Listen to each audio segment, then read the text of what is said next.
thank you so much for taking the time to talk with us today. Absolutely, it's an honor.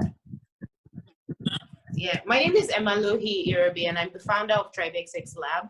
TribeXX started out as a co-working and wellness space specifically for women. In Nigeria, women tend to have a hard time getting space for anything because you often need a male chaperone. And so TribeXX started out as a place to let other women share work together, and then ended up evolving into a civic space that work on social matters to empower women and girls in every area of their lives. So the Exceed Virtual Festival came about as a response to the pandemic. A lot of physical meetups were canceled, and we're trying to find another way to still keep people engaged, to help them learn and to teach them things that they don't know. So I thank you so much for giving your time to this panel. Toyi, I've known for 20-something years now, and she told me about the work that you do, and I'm honored to have you on here. So our topic today is healing, and really is much just introduce yourself, the work that you do, and your opinion basically on emotional scars and why it's important for them to be healed, and we go from there. So go ahead. Thank you. Thank you for having me on. As you mentioned, I'm Kelly Master in New Jersey, in the United States of America. And because I've received so much healing myself from so many deep emotional scars, I have a great compassion in my heart to reach out to other women. So I founded a nonprofit organization, which is how I know Toyin, and we go into the adult entertainment industry in Pennsylvania and New Jersey. So we actually go into the strip clubs and where the ladies are dancing, and adult bookstores. We go into the prisons and even on the streets to share hope and healing and freedom, to empower women so that they don't feel stuck, and to let them know that someone is in their corner, that as a woman, we're there to lift them up and to speak life into them and elevate them so that they can fulfill their calling and destiny in life. And I really believe that often all it takes is one person to stand in somebody's dirt with them, to get into their pain, to stand with their pain and speak life, and let them know that they have value and that they have worth. And so that's what Toyin and I do. Toyin and our whole group, we go out and we meet women where they are, not to condemn and judge them, but to let them know that they still have a destiny, that they still have a dream, that they have value, that no matter where they find themselves in their life, even if it means they're being prostituted, they've had abortions, they've been sexually abused, and they feel helpless, that we stand in that pain with them. And we can't fix the pain, but we can empower them to know their identity so that they can move on and get past that, to fulfill their destiny and dreams. Does that make sense? It does, Kelly. Thank you so much for that. That's really important and necessary work that you're doing, and it also makes you even much more for a. Hi, girl, and Miss Kelly as well, and everyone listening. So I'm Toyin Faribi, and like we said, I've known Emma for a good while, and she's been a great supporter in my life and in my journey. And Miss Kelly here, I met her because after a couple of years as an adult working and serving even in my local church, I kind of always came across women who were tangled up either in current emotional pain or were still struggling. Maybe they seemed fine at that point, but they were still very much tangled up in past pain that really never was processed. So for me, my reaction, because I grew up much more sheltered, I hesitated for many years because I always felt that my voice didn't matter in helping those women, or women who, to me, from my physical look at their outside life, it looked like they're not going to want to hear what I have to say, or I couldn't have much value to bring in their journey because I haven't literally been there. I was never a dancer, or I was never sexually abused, or whatever in my head I deemed as the ginormous, and they are huge, right? Ginormous pain and trauma. And I just felt like that would disqualify me. But over time, you know, I came to my realization that that was kind of selfish to be so inward focused that I robbed people around me of encouragement, affirmation, inspiration, and hope. When people are thirsty, they'll take water from anywhere, right? They're not gonna say, you know, is that qualified water? Is that, you know, cold enough? You know, and so it really took a while in my own journey to come to a place of using my voice to encourage folks to walk with women wherever they were. Sometimes that silence, it may not hurt like I think, but it doesn't help either to be quiet. And so out of that came a desire to serve women who were, you know, rejects in society oftentimes. And so I kind of stumbled on Kelly and her ministry and organization to women. And I said, you know, I want to help anyway. I want to get trained. I want to learn. And doing that work has really it's meant the world to me. And it fueled me to write a book called Worthy, which is essentially a devotional for women in desperate need of hope. Walking alongside those women, meeting them where they were, just encouraging them, as Kelly said, meeting them where they were and being in their corner, made me realize that I want to create something that I can leave in their hands when I'm gone, when we're gone, right? Something that would continue to affirm their worth and who they are and what their future can look like outside of the current emotional pain and the journey, right? Because it's a journey. It's not a quick thing where we can just slap a little quick Band-Aid prayer and you know, anticipate radical immediate change. I'm sure for some women, there have been change from one, but for most, it takes a lot of detangling, right? So that's pretty much my journey. Yeah, looking forward to further discussion. Thank you so much, Toe, for your contribution. So going right into our discussion, I think a good place to start would be really explaining what causes emotional injury. We all know what a scar is. A scar is because it has healed. Other times a scar may be over and you may pick at your scar or it may just be there. So we want to explain what causes emotional injury and then what do emotional scars look like before we go into exploring how we can heal those scars. So I'll start with you again, Ms. Kelly.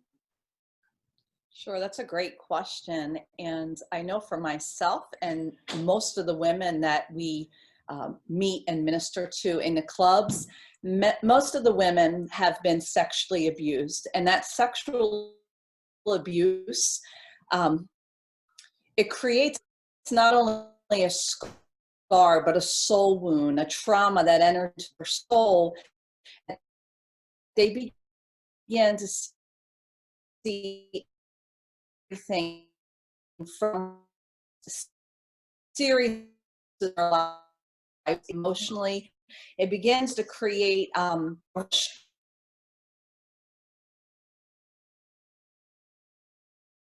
in their life, whether, as I mentioned, addiction from those abusing them, physical violence, watching their mother be, beat by their dad, or whatever. It's just this a real toxic, dysfunctional place. Now, I can't say that's for every woman, but most of the women, including myself, it stems from those actions and inactions, most of which are sexual abuse when they're younger, and then that continues through their life because they see themselves through those lenses, and then they end up, as I said, the women, they're either on the street or selling their body or working and dancing on a strip pole in a strip club, and they don't see themselves as having any value. And so it just creates this hardened, callous place within them, within their emotions, great emotional scars, and they can't see their value. And therefore, when they don't know their value and they don't know their identity,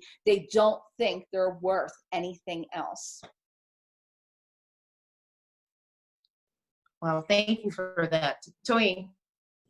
Yeah, the only couple things I would add to echo what you've said, Kelly, but just adding the childhood portion, I think is, I know for sure for me growing up, and even as an early adult in my 20s, I think I very much underestimated the impact of childhood issues in adult life. You know, anyone, I don't know if you're listening or here, if you guys have heard of the ACE study that talks about the impact of childhood trauma. The study was done in a ton of adults. They actually followed them over a longitudinal period of time.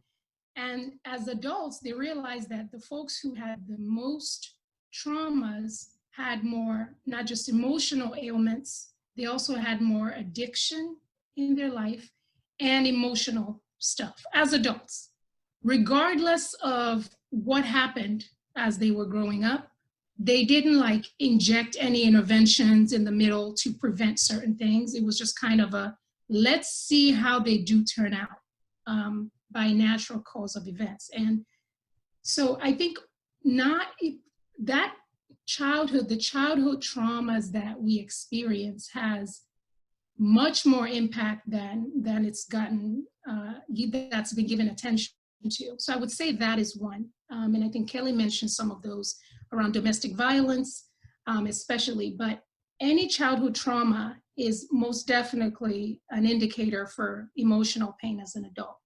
Also tied to that is a lack of affirmation, right? If one is growing up in a setting where the parents themselves are not in a whole place where they can give to that next generation, you're not even you don't have enough time to even, or attentiveness, I would say, to realize that the children in front of you that you're tasked with raising up are developing gaps in their lives that will then show up as adults. So I think, again, that lack of affirmation from the adults and caring, or should be caring adults in the lives of kids, that lack of affirmation kind of persists also and brings negative effects as adults.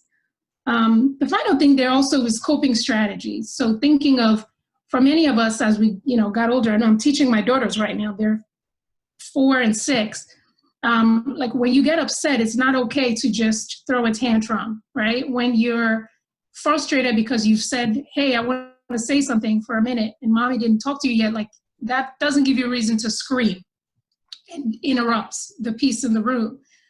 So just even teaching strategies around managing conversations, coping with different emotions, not bottling up, not expressing it inappropriately. So even that, right? If those adults are not there in their lives at those points to help them develop coping strategies, you have a greater chance of medicating pain, emotional pain, and of even if not medicating literally with drugs or with other non-pharmacological things. And obviously would also lead to a maladjusted adult who is still seeking affirmation, who is still feeling neglected, and who can't really cope with those emotions. So I think those things together don't add up to anything good. They just kind of create, it's a bad combination, I would say. Thinking of the why of emotional pain, I would say those contribute in a negative way for sure. You are absolutely correct and rounded in your explanation of what causes emotional injury, which ends up becoming scars. For women, especially, depending on where you grew up, there are some societal things that contribute to the exacerbation of trauma in your childhood, and also just based on the fact that you were born a woman. So we would like to focus on like societies that create this aura of silence. And I think there is a big issue around healing your emotional scars requires you to actually talk about them. And to talk about them, you have to acknowledge or recognize and speak up about it. And speaking up, not necessarily on a public forum, maybe speaking to a trusted person, speaking to Kelly if she comes where you are. So I would just like us to flesh on how it is important in starting to heal your emotional scars, speaking up about, for you to get help for your healing, you have to say, this injury has happened. So how would you advise women who want to start healing their emotional scars and these injuries and things that they've covered up as a first step? I'll start with you, Kelly. Sure. That's a good question as well. I think, you know, based on my own life and based on the women that I have worked with, the greatest thing that first prevents them before even speaking is the shame that they feel. The shame is so heavy, and it paralyzes. You know, that shame and makes you feel like insecure and rejected. And if anybody really knew what was inside of me, I can put the makeup on and I can look real good and put the heels on, but if you knew what was inside of me, that shame. And so that's such, right there, that is such a giant to overcome. But once they make that step and make that choice that I want to get healing, I really think not only seeking out a really good counselor, psychologist, somebody who can deal with trauma, but also being good to yourself. That's one thing I have learned. I have been through years of counseling, but learning to not only be forgive myself, but be kind to myself and tell myself, like, it wasn't my fault. And I think women have a hard time because they have to be tough and they have to be strong and they have to push through. But that when they come to that place that they're ready to really take a step of healing, that they can be kind to themselves and gentle to themselves, even in their mistakes, because if they can see that their mistakes were birthed out of a place of the pain and the trauma and the wounds, not as an excuse, but as a starting place that, okay, this is why I did what I did. This is why I ended up where I ended up. And I can be kind to myself and show compassion and love to myself. And Toyin mentioned about the affirmation. I've learned as an adult, I've never had an affirmation, so I affirm myself. You know, for years, I would speak all the negative, bad labels to myself. I would believe what was done to me was who I was. And now as an adult, I look in the mirror and I begin to speak affirmation to myself. You are strong, Kelly. You are beautiful. You can do this. So for a lady, a woman who's ready to take that step of healing, that leap of faith, and it takes faith to take that step of healing, I just would advise her to be good to herself, be kind to herself, be gentle to herself, look in the mirror and love herself in spite of all that's been done to her and in spite of all that she has done out of that place of wounds and hurts, to begin to be kind and gentle to herself, even in her mind. The thought is the beginning of everything. And so even those thoughts of you're no good, you'll never amount to anything, you'll this, you'll that. No, I can do all things. I am a conqueror. I am an overcomer. I am not what was done to me. That's not who I am. I am strong and I am a woman and I am fierce. And there are times where I am fragile, and that's okay. That's why other women come around you to lift you up and encourage you in those times. Thank you so much. Yeah, I think it's so perfect because Kelly, it's like you go in there and you say all of a sudden, I'm like, great, all right, I got one more thing to add, you know? So I love that you get to go first, you know? I think it's a good conversation. The other thing I wanted to add here to the mix of that is stigma, the role of stigma. So that external piece of, even when you start telling yourself those things, and maybe you get to a point where you start to believe, I am beautiful, I am worthy, I am capable of getting out of this life or of this challenging circumstance or of healing from emotional pain. Now you got to navigate the stigma, right? And we don't have control over the stigma that comes at us as women or as people in need of healing, but we have control over how we respond to that stigma. So just highlighting that, I think, as one is processing and utilizing those affirmations, because it is powerful. especially if one is declaring affirmations that are rooted in God's word that actually have the power to bring change into our lives. It's powerful, but also having a honest conversation with yourself to know to expect that people will not understand your journey. They will still judge, is this really a thing? Like, are you really changing? Is this really happening? Are you really healing? I think it's safe to anticipate that, you know, and not just be in the bubble of now that I've arrived here, or that I'm arriving, or that I'm changing and growing and getting better or coming to a realization. People are going to accept me because they likely will not immediately at least. The second thing I wanted to add to that was the importance of community. In to your specific question about how does someone take that first step of even acknowledging, I think the part of the importance of community cannot be overrated. I just finished reading a book by Rachel Lloyd called For Girls Like Us, and she was trafficked as a child into her early adulthood, and she spoke a lot about her change, how when her transition started happening, it was when she discovered this little church in her community who they didn't know the details of her past. Some knew a little bit more than others, but they embraced her nevertheless, and she began to let her guards down. It took time, and it took another church community over the couple of years, but it wasn't just the group as a whole. It was her beginning to take the risk. So it will take risk to even make that admission that I need to take a next step. It's risk. You know, however confident you feel, you could do it and someone tells you, you did what? You used to be a part of what, right? You don't know what you're going to get on the other side, so it's risky. But in her book, she talks about how she was able to let her guards down. And with the few in the community who really rallied around her, that was how her transition came into being the powerful woman that she is now, who has now led that movement for over 20 years.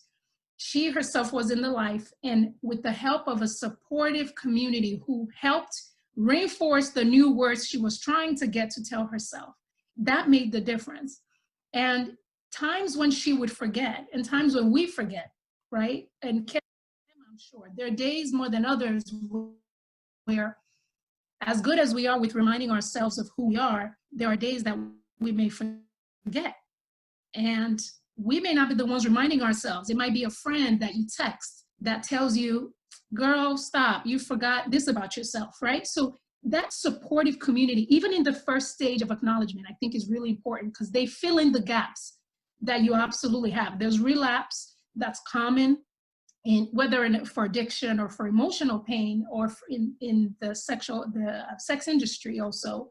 And so it's for this journey of healing is for the long haul, right? And processing those pains. So I think the impact of a community, a trusted community around the woman cannot be overstated in her journey for sure. So can we discuss some practical steps, exploring practical steps in starting to heal? So we talked about being good to yourself, taking away or confronting the shame or the stigma that is attached to it, surrounding yourself with people that reinforce the new messages you're trying to tell yourself. What other ways can women begin to heal from any types of emotional scars? Am I on?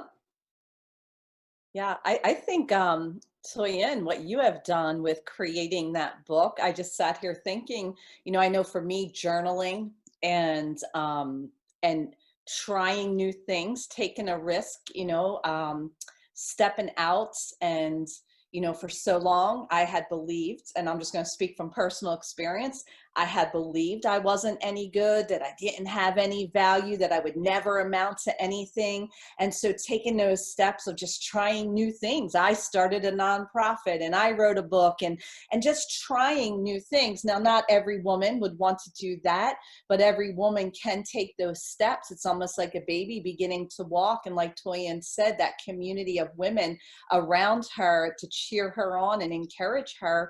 I love the journaling idea. I love love what Toyin did with the Worthy Devotional. You know, somebody might want to go out and try parachuting. I don't know. Like, I just think for me, taking those steps and getting an education and furthering myself, every step I took, it was like another rung in the ladder that, look, I can do this. Not perfectly, not without mistakes, not without disappointments, but I can take one step. I can do this, walk through the fears. I can meet the challenges when you've had men tell you you're no good. I know a lot of women out there that they tell them they'll never amount to anything. And I think every time a woman says, you know what, I can do this, just taking that baby step after baby step, no matter what it is, whatever her passion and her dream is, chasing that and going after it and taking one step toward it, whether it's education or whether it's a new hobby, whatever. I just think taking those steps and taking a risk. Awesome. The one piece of part of the journey, I think, is building on what we talked about earlier about being nice to yourself, right? Is the notion of forgiving ourselves. A lot of times in talking to ladies, even it's the idea of sharing with someone that God loves them and that what has happened to them is not their fault, and that whatever faults they have, separate from what happened to them just in general as being a flawed human, can be forgiven. It sounds too easy to many folks, right? It's like, really? Like, I'm just forgiven? Like, is that how my perpetrator is also forgiven if they just turn around and say, God, forgive me, right? Because the same God who forgives the person is the same God who forgives the victim. The perpetrator is the same God who forgives the victim. And that seems, it's hard to digest sometimes, especially when we look at ourselves in light of the particular situation, victim, perpetrator, right? Not in the context of me as a human being. I have done a lot of wrong myself, right? We would judge a rapist more harshly than when we lie to our parents. I mean, I have in the past, but to God, you know, sin is sin. I just think the concept of forgiveness can be challenging to receive because of that complexity. And that's why a lot of times these conversations are really only real in the context of faith, because when it's done with just a rational mind of just thinking based on a textbook definition of forgiveness, it's kind of like, okay, you did wrong, you asked, and then maybe I'll forgive you if I feel like it. I think in the context of faith, trying to explain to someone and let them see that it's part of the display of God's love toward us. And so at this point, I'm not even talking on you forgiving the person, not at all. I'm even saying of our own selves. Sometimes we would hold shame and contempt of ourselves for allowing things to happen, right? In our culture especially, Emma, you can absolutely speak to this to the extent you feel appropriate.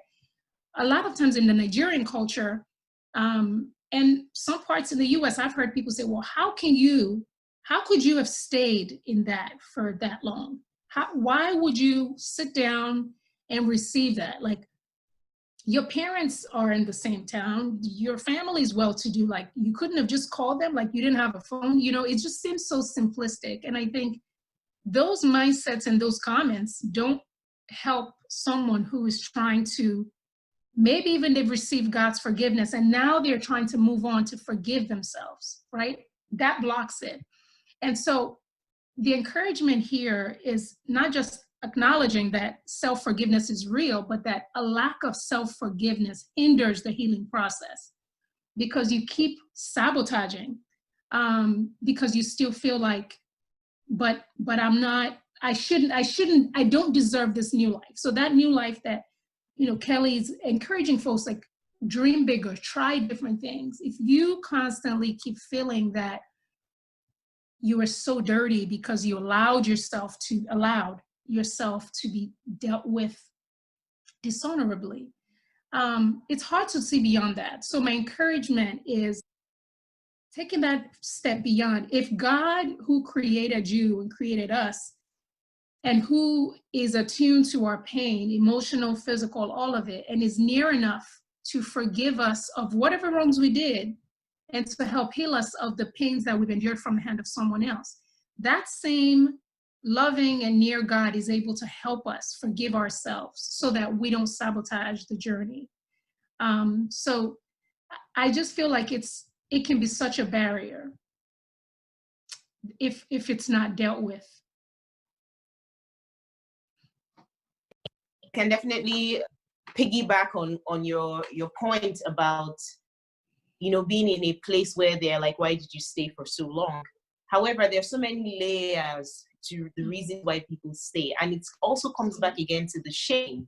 You know, what are people going to think of me if I tell them this is happening to me? And it's all around that whole idea that we are kind of the reason for people harming us, which is what perpetrators rely on, right? So the fact that you're going to blame yourself, you're going to say, why did I go there? Why was I there? And I can't speak up. And actually, even from my personal experience, I was I'm a forefront woman in empowering women. I have Tribex X Lab. I have a lingerie brand that is, you know, to help women. I have so many things. I've been about empowering women almost all my life from when I was a teenager. And yes, I found myself in a relationship where I was emotionally abused. You know, I was gaslighted all the time. And until I could step away and be like, okay, this is actually inappropriate because I'm even feeding this person. So it's not like I'm depending on them for anything, you know. But then there's this whole thing of, wow, what people think you are the woman's rights activist and you endured, you know, emotional abuse, which is as damaging as physical abuse, if not worse, because a lot of people can see the injury, and most narcissistic abusers or emotional abusers obviously don't do it in public, and they're charismatic, you know, outside. So you're correct in the fact that a lot of places people don't want to speak up because it's like, why did you stay? In continuing the line of our conversation about overcoming the grip of emotional pain. So we've talked about the scars, right? But we do scars even in medicine. Sometimes your scar hurts or it itches and you won't touch it. We want to just talk about practical ways in which whenever the scars flare up or whenever this emotional pain flares up, and emotional pain can come from anything, even though we're focusing on, you know, victims of sexual abuse, sexual exploitation, trafficking, which is really a really big thing everywhere, all across the globe. Even though we assume that we're free, lots of young women and girls are stolen and trafficked daily in the hundreds of thousands. So specifically for those who have been able to escape the life, whether voluntarily or not, like entering in life, whenever they start to feel these emotional pain, and pain rears up its head either from like memory or from running into something, what are some practical steps that women can take to make sure that this does not keep them in bondage? This emotional pain doesn't keep them in bondage, even after they've left the space where the injury was occurring. So I'll start with you, Kelly. Sure. I've actually had the honor of working with many women who have been sex trafficked over here in America, and, you know, get them into a sex trafficking safe home. And one of the things that I work with this one girl that I've been working with for years. She was trafficked and all over, and she still struggles with connecting the dots that she was a victim. And not that I want somebody to remain in a victim mentality, but she still struggles with recognizing that the destruction in her life was because she was a victim of sex trafficking. And there are moments where she does well, there's this momentum, but that typically comes, like Toyin mentioned, with a community of women who gather around her to to encourage her and to lift her up in those moments where she feels weak and she feels like running back. And I have this one lady in mind as we're speaking, and when she hits the wall, she'll do well, she'll get some healing, she'll feel good about herself, and then she hits that emotional wall, and the first thing she wants to do is run back to the sex industry, because that's where, even though it was painful, it was familiar. And they have a lot of trauma bonds because they formed family within that dysfunction. So when she gets to that place, I don't tell her what to do, because then I'm no different than the pimp or the trafficker telling her what to do. But I lift her up. I speak life into her. I encourage her that she can do it, that she can run this race. And so for the girl who finds herself in that position, she absolutely must have somebody else with her in that place. She has to reach out, because when she's drowning, she needs to scream out to somebody else and say, hey, I'm drowning, and somebody that she can trust, so that they can help her get back onto the right track. This young lady that I'm speaking about, one of the things that we were able to do with her was she got into horse therapy, and she worked with animals, and it was this therapeutic healing process for her, as she was just working with the different horses.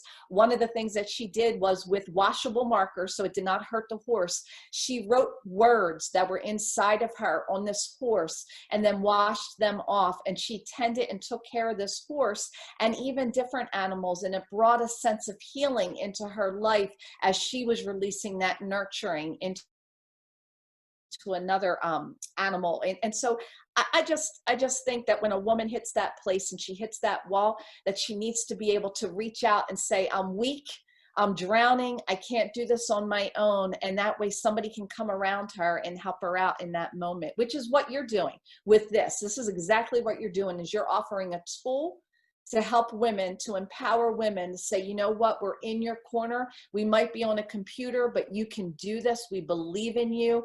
And so I hope that was helpful. Very, very, very helpful and relevant. All right, Toyin. Yeah, I actually, I don't have anything to add to that. I feel like we've touched on some of the action steps around community, around forgiving yourself, reinforcing that. I think that model has worked in different things, even within the field of addiction treatment. Oftentimes people would have a sponsor in some structures, right? Which is the idea that somebody who maybe is a couple of steps ahead of you in the journey, the recovery journey, is walking with you to help you fill those gaps, those rough days, to help you live out the coping strategies. I honestly, and my heart hurts when I think about, my home country, Nigeria, for example. Like, I don't know, Emma, I would love to hear your thoughts on this, or because you're obviously on the ground and you have a better pulse on what's going on.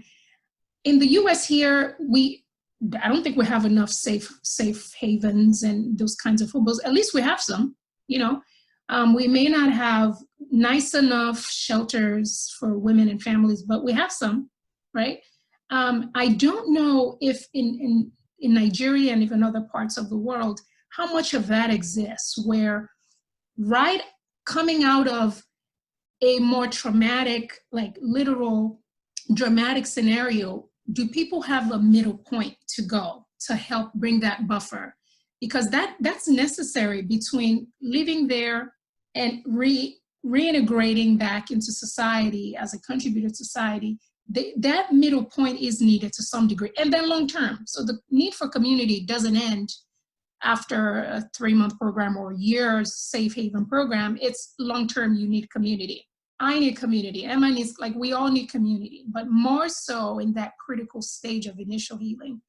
So Emma, I think I'd love to hear from you. I'm curious to know if these kinds of things exist in Nigeria, where you're working on ground, because I feel like if there isn't, and we're saying this, and the women perhaps who are listening are in Nigeria, maybe they're wondering, well, I would like to know where they are so I can go start there.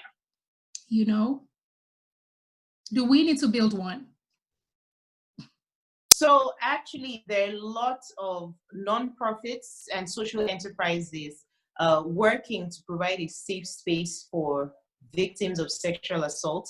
Two come to mind, and they're in Lagos. I don't really know much outside Lagos. However, we are compiling these resources on our website because we're going to be starting a project geared at ending gender-based violence against university students. And the two centers that we already know of that provide free counseling and first response to victims of sexual assault is the Mirabel Center and another group called Stand to End Rape. And those two organizations have been in existence for, I think, about between 5 to 7 years. And of course, they're fully dependent on grant funding, on donations. There is also an initiative in Lagos under the Lagos state government, but we need more. We need more. So some work is being done, but the majority of the work happening is by individuals. For example, the lady who started Stand to End Rape was raped, and her name is Adeji, and she spent the time, trying to bring this space for help. A lot of younger ladies are organizing to provide safe spaces and to also shout and to talk about it. Like, we're not going to be silent anymore. There's been walks against rape that happened even during the pandemic, and I'm happy to report that the gender violence bill has passed in the Senate in Nigeria. It passed 2 days ago. Now, I don't know what that means. Like, just because there's a law doesn't mean, what about enforcement and practical enforcement? However, it is encouraging that the work all of these women have been doing about gender-based violence, about sexual assault victims, trying to help them, give them a voice, and help them move away from that trauma and live a more fulfilled life. They need more help and more support. And I'm also very, very happy that we're all talking about community, because the theme of the festival for July is unity. And we are actually focused on women who are building communities, whether formal or informal. Communities that people know that we're united in whatever it is. So we can all look different, but this one thing unites us, and that one thing could be the desire to end gender-based violence. That one thing that unites us, we're all fighting against exploitation of women and girls. We're all fighting against all of these ways that women are subjugated in society, especially through sexual assault and violence. So a lot of work is happening here on the ground in Nigeria, because it got to a critical point where we had to ask for a state of emergency to be declared. So it's really interesting to have Miss Kelly on here doing this work in the United States, Toyin doing the work also, and we here in Nigeria doing the work. And I'm really, really grateful for your time. I wonder if you have any last words for us, Kelly, because I know it's about to be 5 p.m. It's about to be 10 p.m. for me. And I want to make sure that we get all this stuff we need and all the help. If you also have any resources you would like to share, because I mean, our festival is on the internet, it's virtual, it's global. Anyone can get touched anywhere. So whatever resources you have for people, who add it to our compilation on our website for other people to get the resources. So I'll let you have any final words before we round up. Wonderful, thank you. Yeah, I think as I'm listening to all that we have been discussing, first I applaud you for the work that you're doing and creating a platform for women to reach out. It's so vital. And, I guess I would wrap it up with this, that if I would speak directly to the women who may be watching, that no matter where you find yourself in life, no matter how desperate, or even if you have it all together. I mean, the reality is you can have it all together. It can look like you have it all together, but inside you're still struggling and trying to get past those hurdles that you just keep hitting in life. I just want to encourage women that you can do it. You can do it. We believe in you. You're not alone.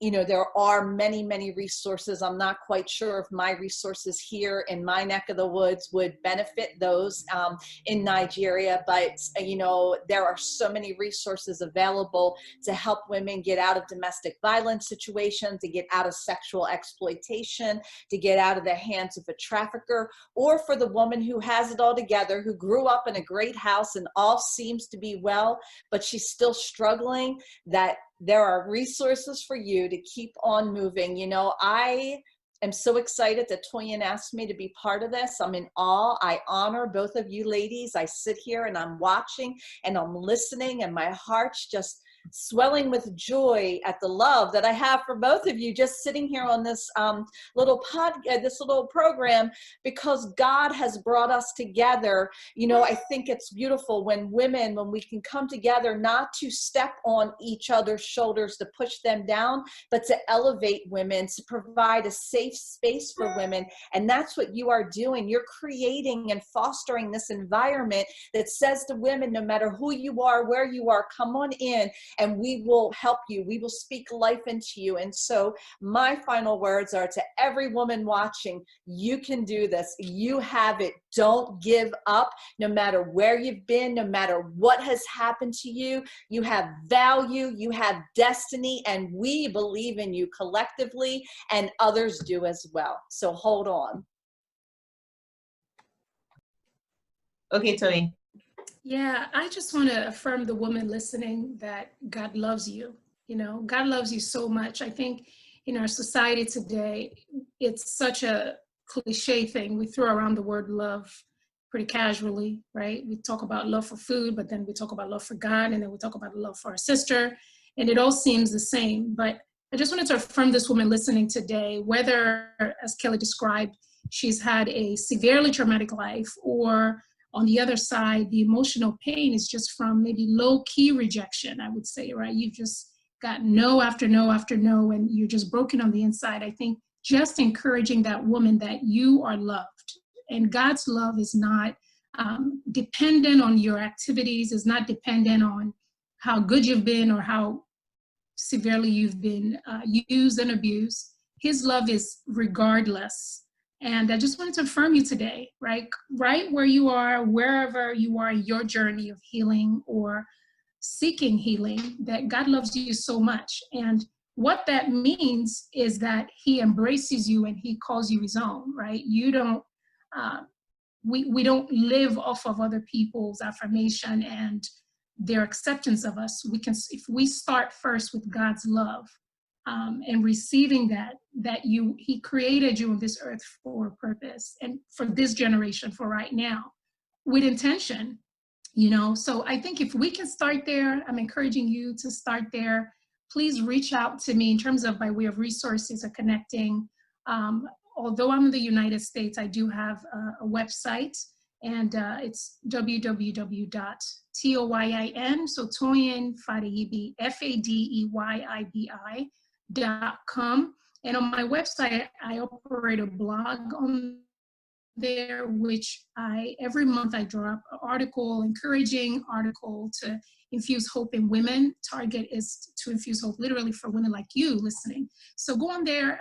Already we should have at least 6 or 7 articles. They're short, they're encouraging. And you know, feel free to read those. I also have on that website a resource tab where we've listed a 1-800 number, because this program is not only viewed by women in the US and Nigeria, it hits other countries in the world. So if for those in the US, there's resources on my website. There's a tab there that has the 1-800 line for trafficking, 1-800 line for domestic violence. A lot of the direct phone numbers are on that page. So please go ahead there and utilize those numbers. Also, I have Kelly's website actually on that website, on the website. So you can go there. If you're in our vicinity, please reach out to For Dignity, Emerge Ladies Organization, and we'll connect you with more resources, whether books or whatever it is. Just reach out. She has connections to safe havens in the area if you're listening and you happen to need that. No shame in reaching out. It's all love. It's all love. If we're here on earth and we're not reaching out our hand to help our sisters, what's the point, right? We don't need to be here. So we definitely value your life, and we're rooting for your success.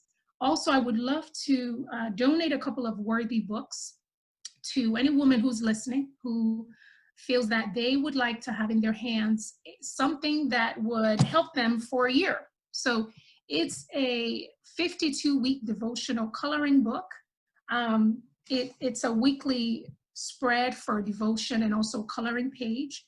And I would love to give that a couple of copies away to women listening. If you're listening and you feel like you need a weekly dose of hope, something to change your mindset, to focus on God, to look for solution, to be comforted, I will find a way to get it to you.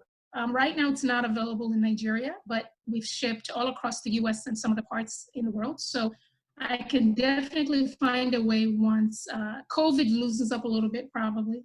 I'm going to make sure. So reach out to me either through TribeXX Lab, or you can email me directly through the website, contact@toyinfadibi.com, and I'll do my best to get that in your hands. God bless. Thank you so much, Toyin. Thank you so much, Kelly. I know you have to go. I really, I'm very grateful for the time you spent and for sharing your viewpoints and your experience. I think what we've put together will be really helpful, regardless of where you are in the world, your age, who you believe in. There's always something good. And the title of our festival is Exceed, and it's basically a call to action that you can exceed any limitation that comes your way. Just think one more minute, even if it means, like, when my mother died, what used to help me was a friend of mine who works in mental health care. She had this saying that was, allow yourself mourning, meaning that just wait till the morning for whatever it is that you're feeling I can't get past. Oh, I really feel like dying right now. This pain is too much. Why am I here? Or I hate myself. Or everybody hates me. Only bad things happen to me. I'm not worth this. Just allow yourself mourning. And that really took me through a lot of times. And that's what I would like to tell people watching.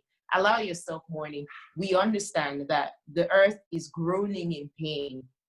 There's so much pain and there's so much hurt and there's so much evil. But even in that, we can only believe that we have a great plan for our lives, and we can just allow ourselves, okay, tomorrow might be better. I will try. And we are here. We're here to reach out to women and men, because we believe that men should be taken along on this journey to end gender-based violence, because it's not women against men. It is all of us against sex traffickers. It is all of us against gender-based violence. It's all of us against every form of oppression on the planet. So I thank you, Kelly and Toyin, for the time you spent with me.